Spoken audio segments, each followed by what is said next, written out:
it's Halo Combat Evolved, and it's Halo 2. I don't think these games should be penalized for both being so absurdly great, and they just happen to be in the same franchise.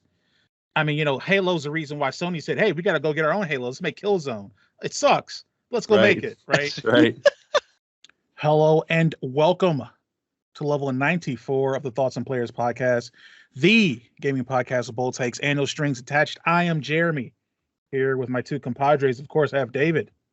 What up? And I have Corey. X gon' give it to you.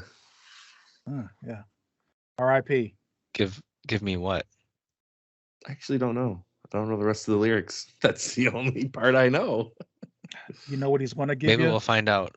He's going to give you what we're going to give you, which is a Mount Rushmore of the top 4 games of the original Xbox. That's right, ladies and gentlemen, chickens, ducks, and hens. We are back with our Mount Rushmore series, and we're here to talk about the OG Xbox. That's the one that we chose to go into next, because the people did not want us to talk about Xbox or PlayStation at all. It seemed like you wanted us to talk about everything except that, either Nintendo or something else. I think if I put ColecoVision up there instead of as a choice, you would have picked that instead of Xbox. So we're going to journey into Xbox on this one. Yeah, that's the itinerary. That's the plan for today. Fellows, how are you feeling about jumping into this list? Feeling good. I feel like, especially for me and you, Jeremy, the original Xbox shaped a ton of our entire gaming experience from that point to the future. The original Xbox was very just substantial for us in terms of our gaming history. So excited to talk about it. I would agree with that. I'm trying to think, it's not the 20th anniversary, but it's a recent anniversary of the Xbox. Is it? Yeah, if memory serves me right. Let's see. This list says Halo came out in 2001. Was that one of the... No, so actually it's not. The 20th year of Xbox was in 2021, but we're closing in on the 25th. The 25th, I think. Yeah, 25th people usually do it on 25th. Yeah. I think it was a recent anniversary of the reveal, like the date of the reveal of the original Xbox, because I remember seeing the video go around. If you remember it, the original video of a very nerdy Bill Gates, a very nerdy Bill Gates and a very boisterous Dwayne "The Rock" Johnson, back before everyone hated both of them. And Bill Gates was on his way to an island later that day. Exactly, yeah. And well, we won't touch on that, even though apparently Bill Gates might have been touching on it. Anyway, ladies and gentlemen, chicken, ducks, and hens, welcome into this level of the pod. We're going to get started with conversation. I agree with you, Corey. I think the Xbox, informed my gamer journey more than any game console, I would say. And I would. I'd probably say even more than the 360. Wow. The OG Xbox, everything about it. So let's get started here. Do we want to start with some OLIs, some outside looking ins, some honorable mentions, or do we want to jump right into what we think hits that top, that Mount Rushmore of Xbox games? Now, this could be very easy or it could be very difficult, because me and you play very different games. Now, I don't know if we played very different games when we were growing up, but we play very different games now. So on the Xbox, have a top 4. Yeah. During the Xbox gen, I would venture to say that I probably played the good ones, while you played the bad ones and thought they were good. It feels like that's how this process is going to go. I don't know if that's true, but okay. We'll discuss it. I do want to throw one out there, since neither of you would probably go with it, and I didn't play a lot of original Xbox, but I do know that Star Wars Battlefront 2 was such an amazing game. Wow. I don't know if it came out on other consoles or not. That's the one I played it on, and I played it for hours with one of my friends. And I know the Knights of the Old Republic sold more than Battlefront 2, but we tried that one. It just didn't really do as well for us. And it says it did come out on PlayStation 2, but I'm throwing it out there just for a little, hey, I liked you. Okay, Battlefront 2 getting some love. I think it's a great pick. That's one of my best memories I've ever had, was playing that game at my uncle's, and we did a LAN party which was like online gaming before online gaming. You know, we met up at his house and we brought Xboxes and we played like 8-on-8 or 4-on-4 or whatever it was. And it's a great game, and it's so beloved that they made 2 games to rival it and they could not compete. Everyone was still thirsting for that original Star Wars Battlefront 2. So I think it has a chance to make it. Okay, cool. Good start. Yes. I don't know if I have any OLIs. I think every thought that I have, every choice I think deserves to go up on that Mount Rushmore. Right. So I got a couple. Okay. A series of games that I don't think will make it, but maybe you'll push for it. I'm thinking about the Tom Clancy Splinter Cell games, Chaos Theory, and just the original one. Chaos Theory, I believe, had online. Can't remember. And I think it did. And it had the Mercenaries versus the Spies mode, which was like a very unique online mode where 2 people played like a first-person shooter type mode where they were trying to get out these spies. And the other 2 people played a stealth mode. It was really unique for the time, very cool. And those were 2 of the best games on the console. Definitely some of the best looking games on the console. Really pushed the power and the realism. So good old Sam Fisher. I don't know if he'll make it, but that's a series that needs to be shout out. Did you ever play the Splinter Cell demo when that came out? I don't think so. No, was it attached to a game or something? I can't remember. I remember playing the demo. So much hype around that game, and it was worth it. Like it was worth the hype. It was a great game. Yeah. It was a great game. But yeah, I don't think it's gonna make it. Xbox has quite a few just heavy hitters at the forefront. True. But I did see that Splinter Cell did originate on Xbox and it was ported to everything else that it's on. Right. Yeah. Because I know I played the original on PS2 or whatever. Okay. So I was like, maybe like Battlefront because it was on other consoles, but like it originated on Xbox. So I mean, I think that would be a good contender if we're having trouble. Right. Yeah. Okay. I did come up with an outside looking in. There's other games from this studio within this genre that I think will possibly make it, but I'm going to go with Jade Empire by BioWare. That hurts. It's great. It's one of the great RPGs.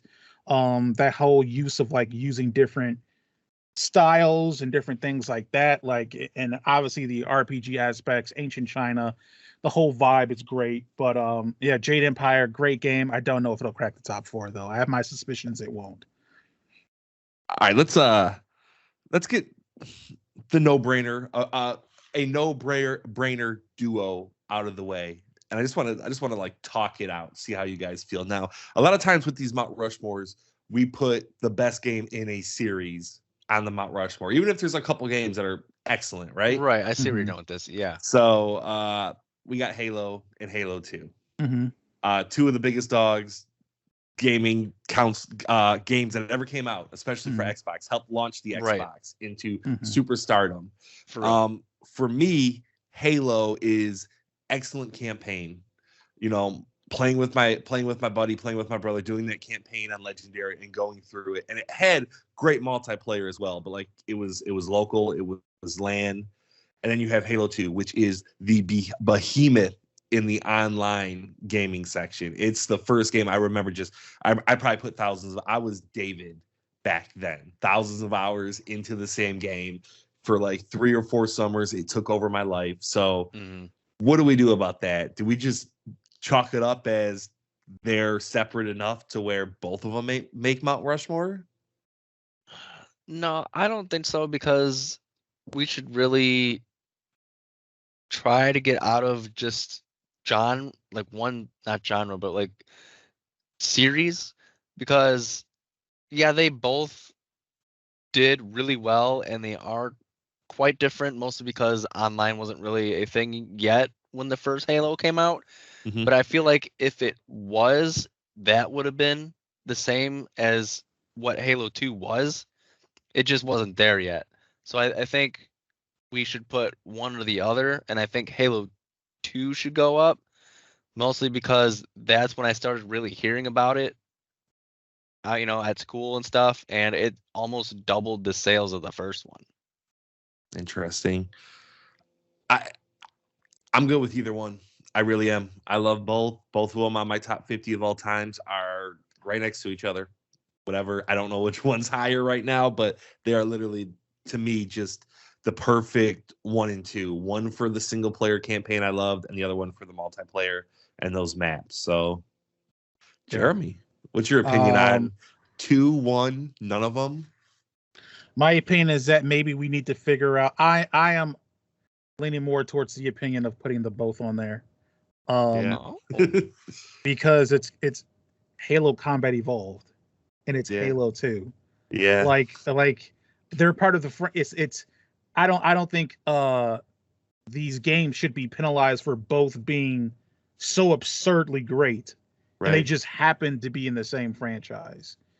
I mean, Halo's the reason why Sony said, "Hey, we got to go get our own Halo. Let's make Killzone. It sucks. Let's go make it." Right. Right. Yeah, but I understand trying to reserve space for another game, another possible game, another franchise. I understand that. So I think maybe if we shake out these other 2 spots, when we start competing with trying to think of who might get that 3rd spot and compare them against either or from the Halo thing, we can get a better kind of grade of maybe if we want to go 1 or 2. I'm leaning more towards 2, which I know then just leaves 2 spots, but Yeah, I kind of am too, because if say you only had one of them, you wouldn't kick it out for any game. If Halo 1 was the only Halo, you would not kick it out for any game on the list. And if Halo 2 was the only game, you wouldn't kick it out for anything. So why do they kick each other out? But we maybe they do get kicked out. Let's talk about something else. Jeremy, you mentioned Jade Empire. Xbox, surprisingly not deep for RPGs, but the ones that were there were very, very strong. The ones that were there were bangers. Very strong. So how many RPGs are we looking at putting on this thing? Because I feel like 1 to you is an all-time favorite game. I've got 3 off rip. All right, let's name them then. We have Fable. We've got Fable. We have Morrowind. We have Morrowind, and we have KOTOR. We got KOTOR. Yeah. What do we do with that? What do we do with that? So I guess we have to. I'm of the opinion out of all of these games, I am of the opinion that Bethesda and the Elder Scrolls and the way that series progressed is intertwined with Xbox. Right. And I'm of the belief that if Morrowind doesn't go on the Xbox console, the Elder Scrolls we have now is not the one we would have. I'm fully of that belief. Then again, there's Fable. The thing is that Fable is great. And then Fable's the worst. Fable's the worst of the 3, though. Of the 3, yes. Right. Yes. Some would argue that maybe Elder Scrolls is the worst. And if you look at it from a combat mechanics standpoint, they would be correct. But but I would, so Fable is great, and then Fable 2 is okay, and then Fable 3 sucks. Right? So like you got KOTOR, which is great. KOTOR 2 is okay. Jade Empire, great. Right. Morrowind, great. Oblivion, great. Skyrim, a classic, has been re-released like 85 times. Right. If I had to choose between those 3, they're all only Xbox. So we're also dealing with 3 Xbox exclusives here, which is huge. Yeah. I think if I'm looking at obviously my own bias, who am I putting on the list? I'm putting Morrowind on the list. David, I know maybe you haven't played these 3, but like out of the 3, which one would you say had the most zeitgeist for you? Like, oh, hey, Fable, that's a huge franchise, or KOTOR, obviously, like. Right. So, as he was saying, with the Skyrim, we want to have that without the Morrowind, and makes total sense. And I know that you like this game just as this is your favorite one, right, Jeremy? Mm-hmm. Yeah. So obviously, it can stand. It could be one of the 4. The KOTOR, I've never heard of it. Nothing. What? Yeah, I'm sorry. That's But all right. Fable is the It was one at I've one heard point part of official Star Wars canon. the most. Fable I've known since it's been out. A lot of people talked well about it, stuff like that. So if one of them was on the list, I think it would be Fable or Morrowind. Wow. Wow, this is unfortunate because to me, Kotar is peak BioWare. Yes, I had Bethesda in my head. They are peak. That's fine because BioWare. like you said, I've played none of these. It's the greatest game they've ever made. Maybe Mass Effect, you could say. Mass Effect is the greatest one. But to take the Star Wars franchise and to just perfect it has to be the best Star Wars game, right?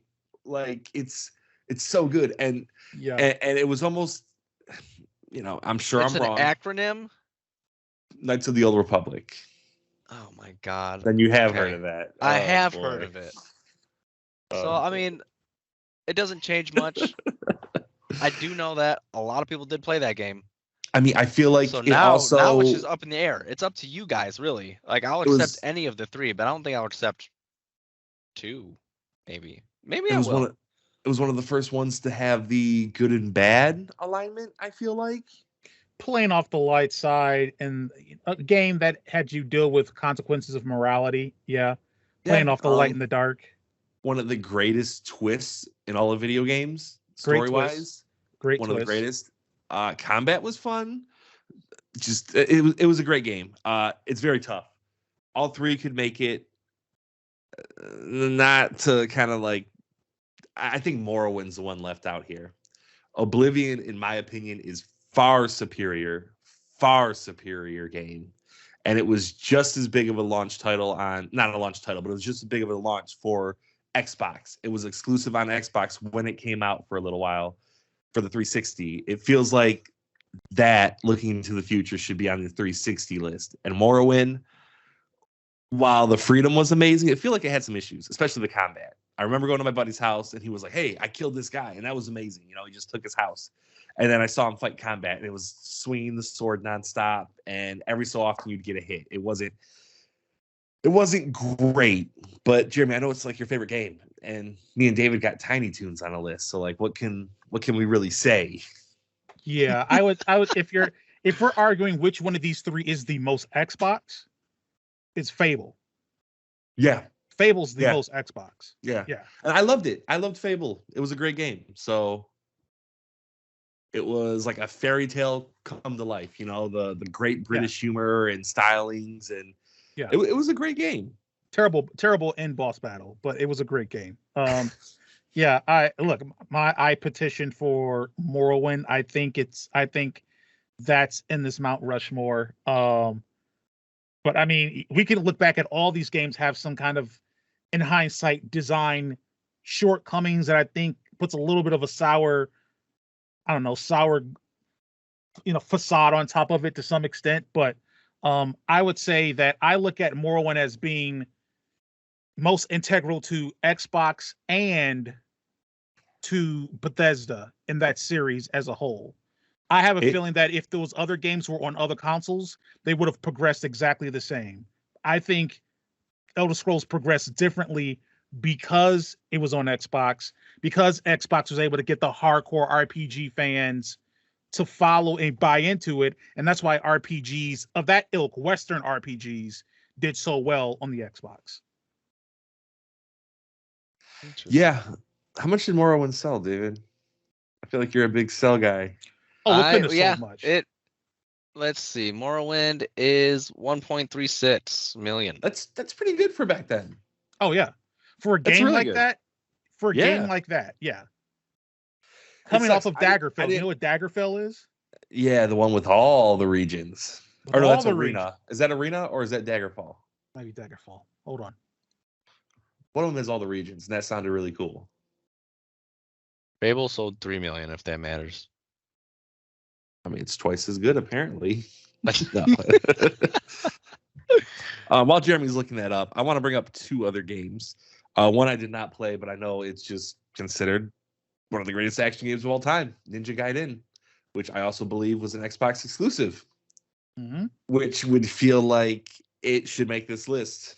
I'm sure it got 10 out of 10s everywhere when it came out. Probably was up for Game of the Year awards. Just an amazing, hard as heck action game. Very, very difficult. I never owned it, so I'm not going to really fight for it. One that I would fight for, though, another game, great reviews, up for Game of the Year, Prince of Persia: The Sands of Time. Ooh, yeah, that was a good one. Yeah. I played that on GameCube, but that was a good one. Now, it feels slightly less than all these games, but just like a hair. It feels, if these are like AAA games, that feels almost like AA and 3/4 of a game. Even though it was a AAA game. It had great platforming, great story, great time travel mechanics, awesome combat. But it doesn't feel like Prince of Persia versus like a Morrowind. Obviously Morrowind. Prince of Persia versus like a KOTOR. You got to put KOTOR up there. So I wanted to mention those two, but I don't think they make it. So just going back to Daggerfall, it's two provinces, Tamriel, High Rock, and then Hammerfell are the ones you can travel in Daggerfall. Okay. Maybe it was Arena then that had all of them. Game featured over 15,000 cities, towns, and villages and dungeons. God. Dang. Incredible. Ninja Gaiden did win Best at Xbox Action Game in 2005, Game of the Year of Xbox in 2004. So it did win some awards. It's a great game. It's a great game. It's tough. Ninja Gaiden, isn't that the same name as the Nintendo game? Yeah. Yeah, it was a reimagining of that original franchise. Okay, that's what I was. The 3D realm. Sure same main character. It was fantastic. Had one of us played it, we might be fighting for that. But I think what we have here is we have both Halos and we have 3 RPGs. Everything else gets the F out of the way. These 5 games are driving down the road and no one's going to stop them. And one's about to lose a tire. But which one is it? Now, if we had just followed David's method, we'd already have it. We'd pick the Halo we like most, and then we just put the 3 RPGs, you know? What about this, though? Oh. There's a lot on this list is the Grand Theft Autos and the Need for Speed Undergrounds. Now, a lot of people play those on PlayStation, so I'm just going to assume people just feel like that's a PlayStation game. PlayStation. Okay. We also have something like Half-Life 2. I don't remember that ever being for Xbox, but me either. I know that there's a whole it's on this list. PC following. We got the good old Steel Battalion with the $250 controller. Yeah, I know. It's great gimmick, but nah. The ESPN NFL 2K5, that did very well. Maybe the greatest football game of all time. Yeah, no. Dead or Alive 3?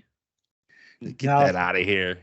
I'm throwing them out there, guys. Here's the thing. That's not a great, I'm not saying that's a great fighter, but when you think Xbox, you think OG Xbox, you think Dead or Alive 3. Was you it do. Swing Beach Volleyball on the original Xbox? It was. So if you're thinking action game where I can possibly see some nips, you're thinking Xbox, you're thinking Dead or Alive. All right.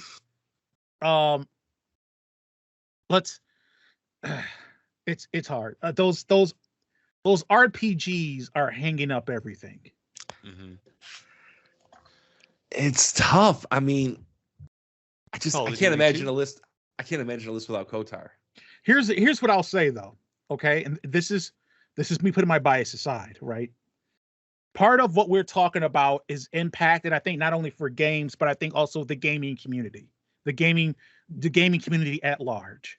And if we're going to talk about the gaming community at large in Xbox, I'll be the first to say it. It's one of my favorite games. No one gives a bleep about Elder Scrolls 3 Morrowind. Okay. Right. If you're talking about the Xbox RPGs of those 3, people care way more about Fable. There's so much hype about it getting a remake, right? Mm-hmm. There's also rumors and hype about KOTOR getting a remake, but it hasn't happened yet. And there's obviously, hype around what was the other one? Fable, Fable getting a remake, and then what was the other one? KOTOR and I don't know. Another RPG? Oh yeah. My bad. Yeah, there's more hype between Fable and KOTOR than it would be Elder Scrolls. Is what I mean. So got it. Okay. yeah, I was yeah, like, yeah. where are we So going? yeah, no one really cares about Elder Scrolls. No one really cared about it largely until Oblivion. That's when all the casuals and stuff got in on the Elder Scrolls, and it blew up to be what it is now. You know what I'm saying? But I feel like Morrowind is like the Resident Evil 3 of the franchise. Like David would say Resident Evil 3 is a great game, right? Or a good game at least. It was very good. You want to say Resident Evil 0 if you're going where I think you're going. I'm just saying Oblivion came in and was that showstopper, game changer, amazing title. Like Morrowind, like Resident Evil 0. Well, I mean, I don't even want for me to say. I mean, Resident Evil 0 is not considered that great. All right, I think Morrowind's a great game. I mean, it is a good game, and a lot of people love it. But no, you can't compare that to Resident Evil 4. Well, I just did off the top of my head. All right, I know. I'm trying to help you out over here. Well, I'd say Skyrim is 4. Well, Skyrim is RE4. Well, Morrowind's not Resident Evil 2. I'll tell you that. No, Oblivion's RE2. Well, it's RE3. We just skipping. Well, I'm just trying to do a comparison. For overall, what I'm saying is let's eliminate Elder Scrolls from that conversation and of these RPGs. So we've got Fable and we've got KOTOR. I've said before, Fable is the most Xbox of between the both, right? Yeah. When people think of RPG Xbox, they think Fable. They don't really. People who love KOTOR think Xbox because KOTOR was an Xbox exclusive. Right. So my personal bias, I love all of these franchises, obviously, and I love Fable. KOTOR's the pick for me if we're going that direction. I can't imagine KOTOR not making it. I just can't. We're gonna say if it was an Xbox exclusive, Star Wars is Star Wars. You know, at least a couple people went and bought Xbox to play that game.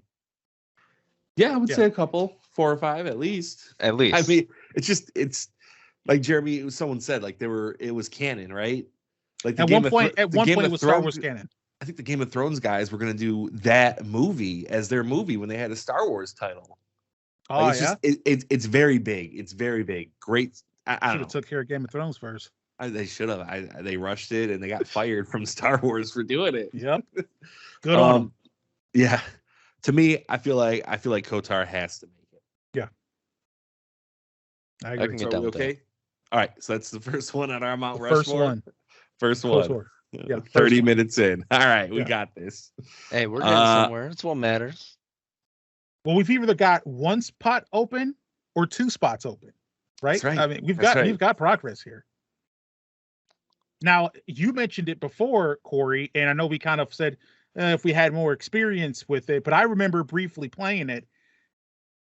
I do petition Ninja Gaiden to be possibly on this Mount Rushmore. It's a great game. Yeah. I agree. And a lot of the, early inspirations, right? We want to talk about how the Souls games birthed the Souls-like genre. Does it not feel like it takes some influence from Ninja Gaiden in many aspects, especially utilizing the tool of difficulty, right? Making things naturally difficult. Yeah, no, it definitely does. Like I said, the only problem I have with that is there's other games that I have played that are just as good that I like. Something like Splinter Cell. That's no slouch. It's not. So out of those 2 games, I played Splinter Cell and I really enjoyed it. So why would I pick Ninja Gaiden, which I know it's a great game, but is it better than Splinter Cell? I don't think I could say that outright. Right. So to me, Ninja Gaiden's a great, hey, let's talk about it for a second. But unless one of us played it to completion or something, or put a good number of hours into it, it was too hard. It was too hard for me back then. Yeah. I hear you. Okay, well, we've got our one with our possible. Are you petitioning to have Splinter Cell be considered on that Mount Rushmore? Or are you saying it with the anticipation that it's going to be an honorable mention, so to speak? Honorable mention. In my perfect world right now, I would either put Prince of Persia because I have such fond memories of that game, or and like I said, this kind of sucks for you because it would mean Morrowind was kicked out. I would put Fable. Fable was an excellent game. Feels very Xboxy, very Xboxy. There's just you play it, you know it was an Xbox game. It's very weird, and it was a fun action RPG, and they didn't deliver on all their promises. Probably not even half of them. No, but it was just. I don't know. It was one of the first times it felt like whimsical and just like a really cool and out there world where like, I don't know. Wasn't there like those talking stones and everything? It's just like the talking portals and different trees. It's very British. It's British in its whole 100%. It just felt, I don't know. It makes me want to replay it. I know there's a remake Game Pass. I'm like, maybe I should replay it. Okay. I mean, another one. I'm not gonna. There's other games, obviously, that I love that I think Xbox. What about the original Psychonauts? Did anybody play that? Yeah. That's definitely like a dark horse type of. Yeah. Not the best, not close to being the best, but it's nice to talk about. Right. Yeah. Yeah, go ahead. Maybe there's one. I think there's one where we're all maybe possibly thinking of, but not saying, which is Jet Set Radio Future. Yeah, I think we had talked about it on Dreamcast, and it didn't make Dreamcast, and Dreamcast did not have these heavy hitters, so it's almost like null and void. Like, well, if it didn't make Dreamcast, it's not making Xbox. Like Xbox has.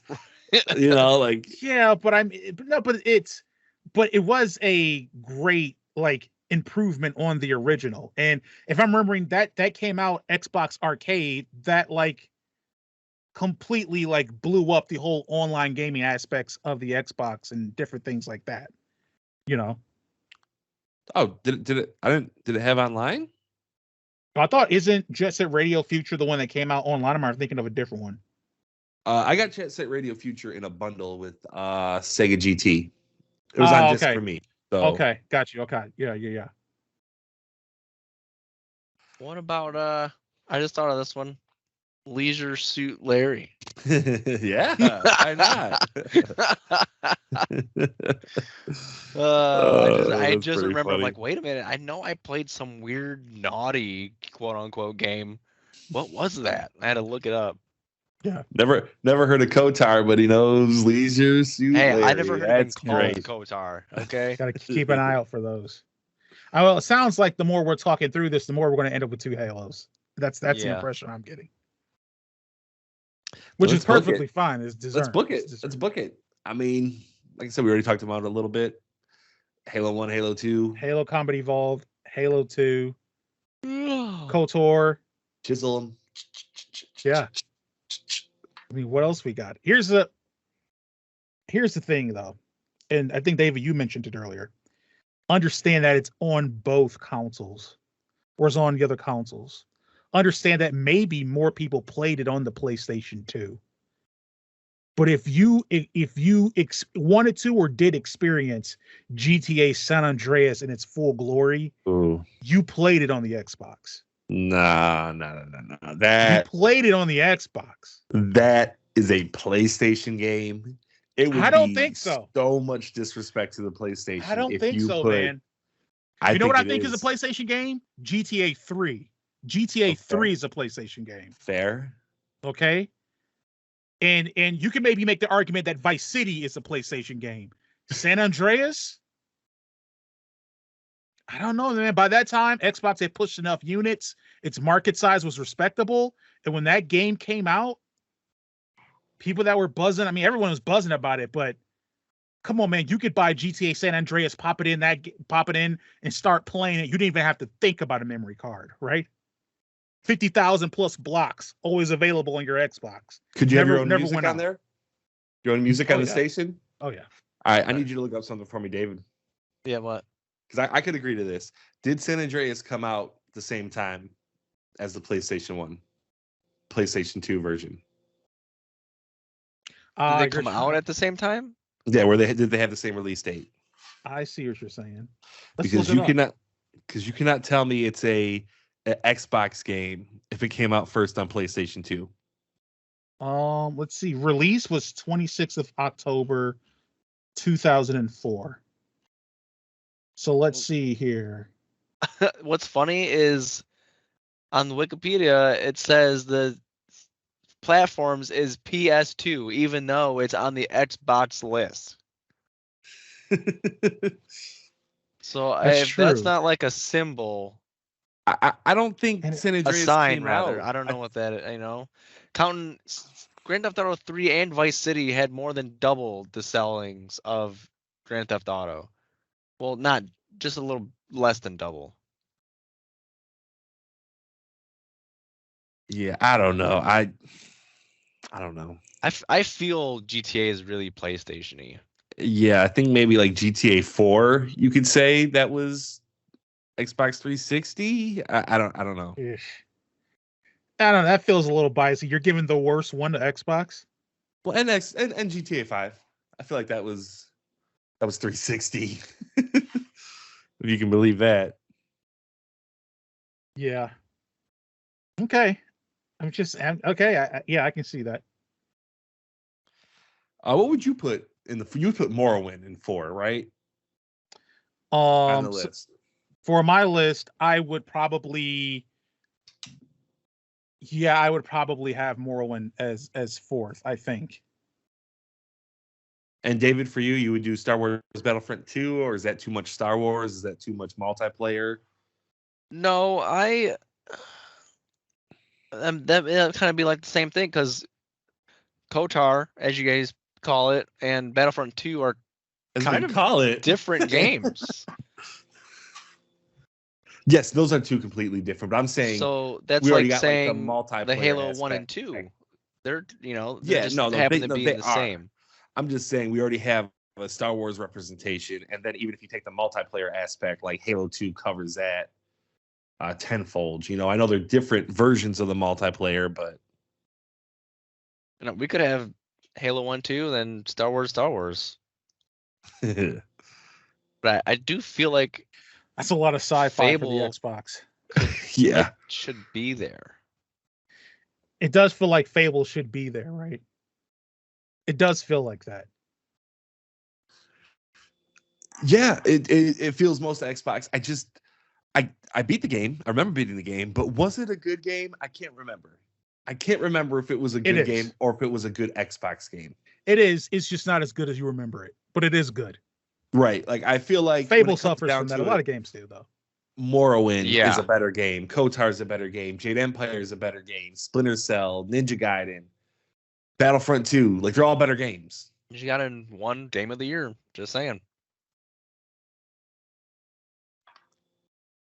And it came out the same year.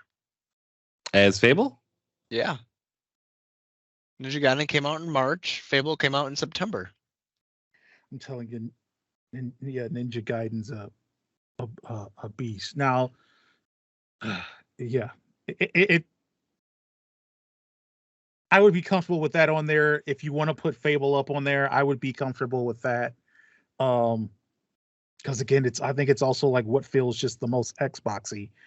Like for instance, one game we didn't talk about, mostly because it's just an enhanced version, but Metal Gear Solid 2 Substance, right, which was the enhanced version of Sons of Liberty, that was Xbox. That's probably better than a lot of these games, but I don't really think of Metal Gear Solid 2 when I think of Xbox. So I wouldn't incorporate it on that list. Right. Even though that's probably one of my favorite Metal Gears. I think for me, I'm okay putting Morrowind. KOTOR made it. That is much different than Morrowind. And Morrowind was important. I just think, and I shouldn't do this where I look ahead and see something like Oblivion and Skyrim probably making their Mount Rushmore on their list. But, Morrowind was a huge game for the Xbox. And like you said, Jeremy, it was incredibly important. You got to have that first one to have that second and that third one, and if that failed, gaming landscape is probably much different. So I will also say sneak peek though, maybe not. I don't know if I see Oblivion up on a Mount Rushmore of 360 games. It's going to be tough. 360 is very strong. Yeah. Yeah, that's gonna. I don't even. It hurts just thinking about it. So maybe we put Morrowind here. Give Elder Scrolls its flowers today, just in case they don't get them later. Yeah, before it loses, right? Right. Yeah, because 100%. 100%. So are we okay with that? Is this it? Are we? Because we already etched in the Halos, right? Yeah, Halo 1 and 2. We etched in the KOTOR. Are we etching in Elder Scrolls? I'm okay with it. I really am. Okay, I gave you guys Tiny Toons. You're going to give me Elder Scrolls on this? I mean, they are comparable, yeah. So we'll do that. They are comparable. They are comparable. I'm down. Okay, all righty. Well, then we have our Mount Rushmore of original Xbox games. They are Halo Combat Evolved. You got to say the whole beautiful, title. Beautiful. It matters. That game launched so many YouTube gaming companies that just created content off that game. It's incredible. What is it? Machinima? Built their whole thing off of that. Red versus blue. So incredible. We have Halo Combat Evolved. We have Halo 2 launched so many video game careers, 360 no scopes and different stuff like that. Right in lockstep with the Call of Duty. We have KOTOR, which is still, I believe, to this day, revered as the greatest Star Wars game ever made. I would say so. And we have the Elder Scrolls 3 Morrowind, one of my personal favorites, a classic in the RPG genre. I believe an integral step into building Bethesda into what it is now, which is giving us a very mid-level sci-fi RPG in Starfield. Yeah.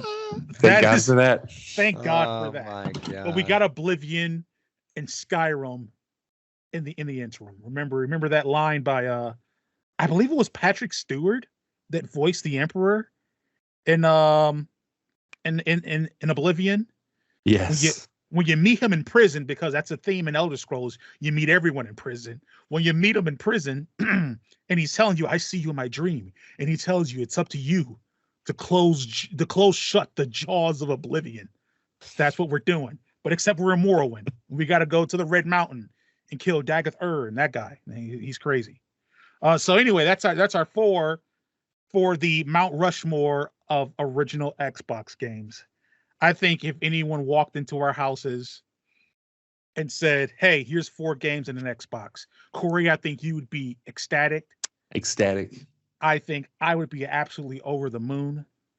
And I think David would look at KOTOR and Morrowind and say, "What the F are these?" And he would throw them away and he would start playing Halo 2. That's why I believe what happened. I don't know, man. I might be interested because I played a lot of Halo 3 and I'm still like, meh with Halos. Hey, KOTOR, you get to build your own lightsaber. That's so cool. So cool. Fun.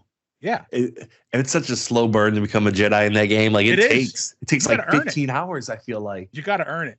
Like you're using blasters and you're using little like swords and everything. Yeah, it's a long time to become a Jedi, and it's worth it. It feels awesome.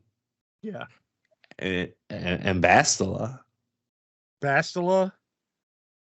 I was not doing that. Karth. They had some baddies. Nope, none of that. Oh, way too long. It's way too long of a gesture. Bastila, yeah, she was a baddie. Like story-wise, she was. Bastila, Karth. She went to the dark side. Yeah, all of them. Well, and once you go dark,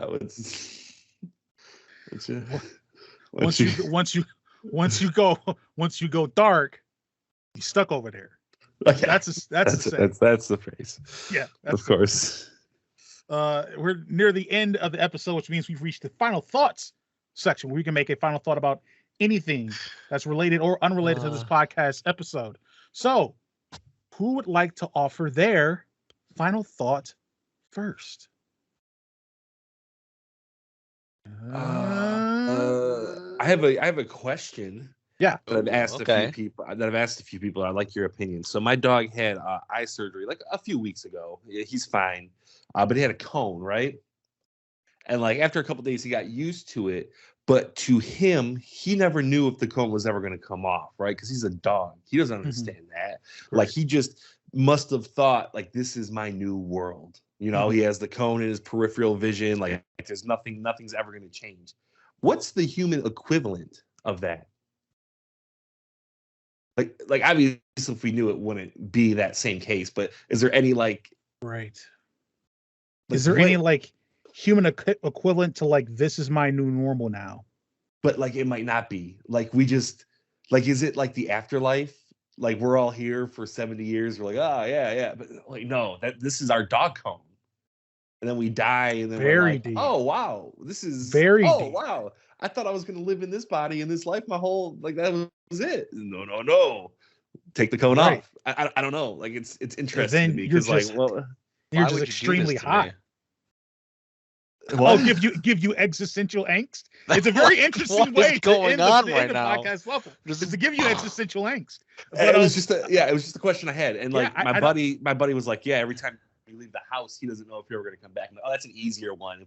But the cone was just really, like I said, he just got so used to it so quick, and it's just like, I don't know. Yeah, I would say, I don't know, maybe something of so I can maybe give the example of something like anxiety, I guess. Like at that point, you feel like there's a constant sense of dread, and you feel a constant sense of dread, and then you don't, and then you're like, this is what normal feels like, and then you're like, I'm in normal again, but then it feels weird because I'm not dreading something, so you start to dread something, and it's just slip back into anxiety. I would say maybe that's the closest thing to it, where it's at constant points you're like, this is it, until it isn't, and then it's something else, and you're like, oh, now it's this now, and then you're just in that, and then back and forth kind of. Okay. Yeah. What about a coma? Or is that too? But the problem is, you don't really. I would assume you don't know you're in a coma. So like I said, my dog knew there was something around his head. You got it. I would think maybe not a coma per se. Like in a car crash. I'm just, like I said, it's a tough question, because if we knew the answer, then it wouldn't be something that we didn't know. I was going to say the equivalent, sometimes with dreams, right? Sometimes you become aware that you're in a dream, and then you're like, oh wait, I'm dreaming. I'm dreaming. I can actually kill this person and not get in trouble for it. And then you do it, and you're like, yeah. And then you wake up, and you're like, oh, did I actually murder someone? Exactly. It wasn't 100%. A dream. Yeah. Very interesting question. Very deep question. Yeah. Very deep question. Thanks. Yeah. I'm more than just a pretty face, There you go. It's deeper than the dark side. I can go with my final thought, which is there was a surprise. I don't know if it was a surprise, but there was a reveal trailer with a announcement for Prison Architect 2. And they're shifting from 2D graphics to 3D graphics. There was always kind of a locked or hidden 3D version of the game, but it still kind of played off the 2D art style. This one appears to be completely 3D, obviously being published by Paradox. I am excited for it, but I am not, because I really enjoy Prison Architect. It's a great strategy sim, whatever game, but Paradox loves to DLC it to death. So I don't know what its path going to look like in the release, but it was a nice little surprise with all these other strategy games like Homeworld 3's coming out, Manor Lords, Stormgate, all these different ones, and this is a nice little wrinkle added into that for something to look out for. Is this the one where you build a prison, or where you escape a prison? This is the one where you build a prison, you get inmates, you have to set up the cells and all this different stuff like that, and it's it's interesting. It's very, very interesting for what it is. I'm seeing the image right now. It actually looks really good. Yeah, looks pretty decent. It's got almost I don't know what it would be called, Minecrafty, with some really good lighting from this one image. Craft. Yeah. No, there's a few games that do it now, with that kind of stuff. But yeah, it looks good. Yeah. All right. Mine would be today's my son's birthday, so happy birthday to Happy him. birthday. Turned 8. It's crazy. Wow. Oh, Get this. old double infinity sign, huh? Yeah. So we asked what he wanted to eat for dinner. Can go anywhere we want. And he picked Texas Roadhouse. Great choice. Obviously a good choice. Yeah. Obviously good choice. Great choice. Because great steaks, good chili, good mashed potatoes, good everything, good salmon. You really can't go too wrong with whatever you get from there. Right. Except what he got. Oh I'm no. like, what do you want to eat? I want a hot dog and applesauce. They have hot dogs there? Oh, is it Yeah. kids menu thing? Kids menu. A hot dog and applesauce. It's a little disappointing. Why? It's a little disappointing for a Texas fries. like- It's a little disappointing. I was like, you're grounded. Yeah, I can't with you. You chose That's a Texas groundable Roadhouse so offense. you could eat a hot dog. 100%. Well, I you buy still in. got it. I support you got a good 100%. meal, right? Doesn't You matter still to got a Yeah, good I meal. got a steak. People give me A hot crap because dog it and was applesauce. purple because of how rare it is. Oh yeah. Oh, You it's like so- it? Do you was like so it really? good. You like it super Oh yeah, rare the like rarer that? the better. Huh. So good. But yeah, I mean, whatever he can, his birthday, eat whatever he wants. But yeah, it was a good time. That's Well, But yeah, that's happy down to shit. birthday. happy thank birthday. you. That's I'll let the him know. magic. That's the magic of children. You Yeah. say, hey, let's go to a steakhouse so I can get a hot dog. That's what I want. And it makes sense. It makes sense. Well, I guess that's it for level 94 of the Thoughts and Players podcast. If you like what you heard, you can follow the pod on the socials: Facebook, Instagram, TikTok, Twitter. We're everywhere. You can also follow and subscribe to the podcast on your preferred podcast platform like Spotify, Apple, Google, which I think is going away. So maybe YouTube Music, Amazon, whatever they've got going on. And you can also like and subscribe to the podcast on YouTube, where we upload video versions of each episode. If you want to support, there's 2 ways you can do it. You can buy the merch. I have it in arm's reach this time, but I have my bottle. And if you're going to see, I have various stickers, like the What Up sticker right here. Yeah, David's buddy. Glorious Massage. And then, of course, Black Eye Woman, looking Oh, boy. fantastic as a sticker as ever. You can go to our merch store to grab those. Or if you want to, you can support us on Patreon, where we have a 3 tiers, $2, $5, and $7 tiers each, with a bunch of different goodies. The review for Thronefall has been up for patrons this past week. By the time this comes out, it will probably be up on our YouTube. So if you want to check it out there, you can check it out there. But yeah, you can tune in for different stuff like that. That's it for me, fellas. Is there anything else you would like to add? Goodbye. Peace. All right. See ya, and we will catch you on the next level.